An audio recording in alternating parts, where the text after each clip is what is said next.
Hello, I am Sarah of the Millican, and welcome to episode 85 of How to Be Champion Storytime Spectacular. Ta-da!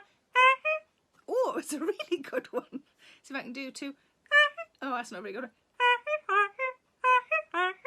I enjoy, sometimes people send me little messages saying that they've been practicing the horn, and I like that. Keep on it. I mean, we've still got a few episodes to go. Maybe you'll nail it by the end. We are in the middle of the How to Be a Comedian chapter. I hope you're having a good day, but it's sunny here. So after this, I think I will go and sit and get some of those lovely sunny rays and think it's not hot enough to put suntan lotion on, and then have pink boobs. Will I ever learn? I'm 45, probably not. So let's crack on with the How to Be a Comedian chapter. A new joke that works can lift the rest of your set. Some people say it's better than sex. It's not, but both at the same time would be awesome and awkward. I have been known to jot a joke down straight after sex that has popped in my head during, but I'm married to a comic, so he does the same. Train journeys can be used for napping, writing, plucking rogue hairs, the lighting is great, and crying if tired. I no longer use the quiet carriage as I get too anxious. If people are annoying or chatty in the normal carriage, I just have to harumph a bit and live with it.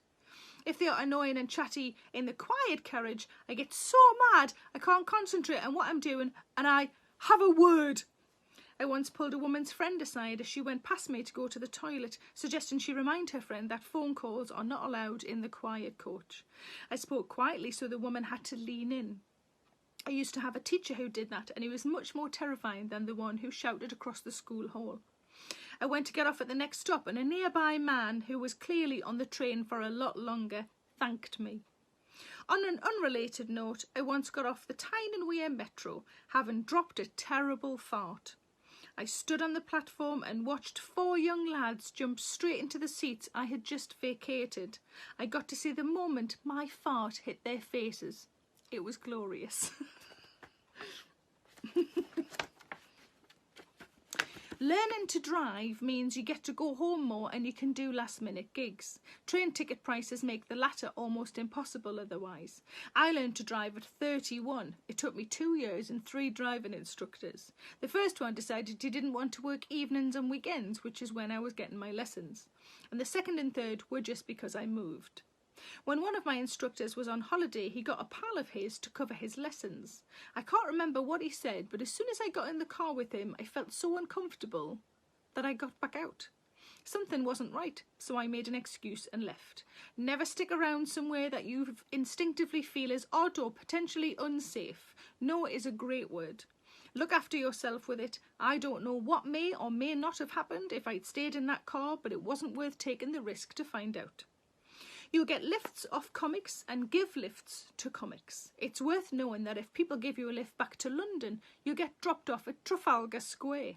If people give you a lift back to Manchester, you'll get dropped off at your door, and some will even wait to go inside, to see you go inside. Manchester is smaller, I know, but still. Having said that, I might not be friends with Juliet Myers if I hadn't been dumped in the middle of nowhere. Keep parking money in your car. It's useful and a really easy way to impress people. I love impressing people without doing anything that requires much effort. And having parking money in the car is like having an apple in your bag or wearing a bra on a Sunday. Small effort, mighty impressed pals and neighbours.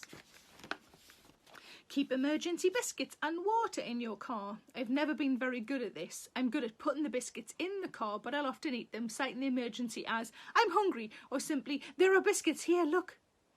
Then I had the brilliant idea to put them in the boot, so I couldn't just reach them from my seat. But I'd just pull over into a lay-by and get them out. And now I know why people are doing what people are doing when I see them in lay-bys getting stuff out of their boot. Unless they are 2 cars, and then it's Duggan, obviously. Even if one of them is a roadside assistance. Dirty beggars. When I passed my driving test, my dad told me to always have a flask of tea, a blanket and a shovel in the boot of my car. And he was right, because whenever I've just killed a man, I'm always parched. A smart man told me to write every day and gig every night. It's good advice. Audience banter skills can be learnt. I was terrified in the beginning. I never talked to the audience. I thought they'd all talk back at the same time, which would be horrific and impractical. Then I realised I could talk to one person at a time, as I do that loads in shops, parks and even at home. I was still very worried about the compe's trick of asking someone their name and what they do for a living. I had no funny lines about someone being a bricklayer. Then at some random gig in Yorkshire with lovely comic Dan Atkinson, he suggested a route to talking to the audience that I hadn't considered. Ask them a question that I already had a funny answer to. A funny safety net, if you like. Then if they say something funny, or I can make something funny out of what they've said, that's great. But if not, I can just say, that's lovely. The best answer I've had is whatever it was. And that was when I started asking people what I should do with my old wedding dress. Burn it was a popular suggestion, but I also loved the madness of put it on and follow him around in it. And that is the end of episode 85. I hope you enjoyed it. I hope it made you laugh a little bit. I hope you have a good rest of day. Take care of yourselves. Stay in the house. If you have to go outside, wear a mask and wash your fucking hands regardless. And lots of love. I will see you tomorrow. Take care. Bye-bye. Hello, it's Sarah Millican here. Please make sure you subscribe to my channel to stay up to date with all of my latest videos. Don't forget to like, pop a comment below, and why not stick around to watch a few more? I'm sure those emails or those dishes can wait a bit longer.